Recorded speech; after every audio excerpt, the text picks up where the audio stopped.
The stays of David Buckel, 60, were found in Prospect Park in Brooklyn.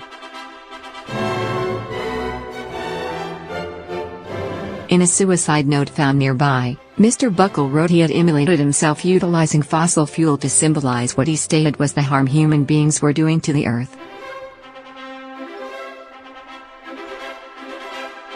A prominent U.S. lawyer has died after setting himself on fire in a New York park in a demonstration against climate change.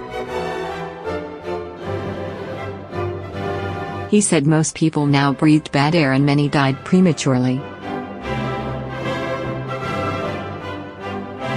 Mr. Buckel was well known for his legal work on behalf of gay, lesbian and transgender people and later worked with several environmental groups.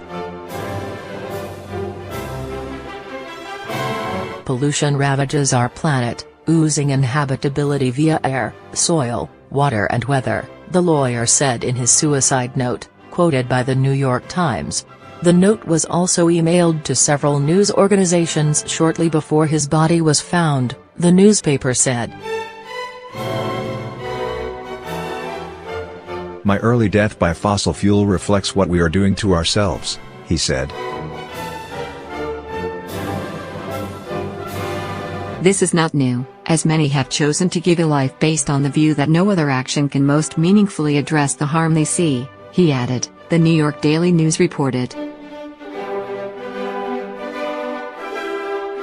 Mr. Buckel was the lead lawyer in a case in which police in Nebraska were found to have failed to protect Brandon Tina, a transgender teen who had been raped and assaulted and was later murdered in the state of Nebraska.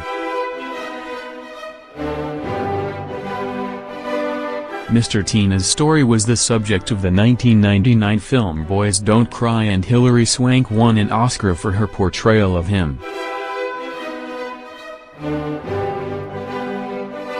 He also worked as marriage project director and senior counsel at Lambda Legal, which fights for LGBT rights. Lambda's Camilla Taylor described Mr. Buckel as a legal visionary. His thoughtful and engaging advocacy broke through many stubborn misconceptions and showed it was possible and necessary for our movement to speak up for bullied, ostracized LGBT young people, she said in a statement to the Huffington Post.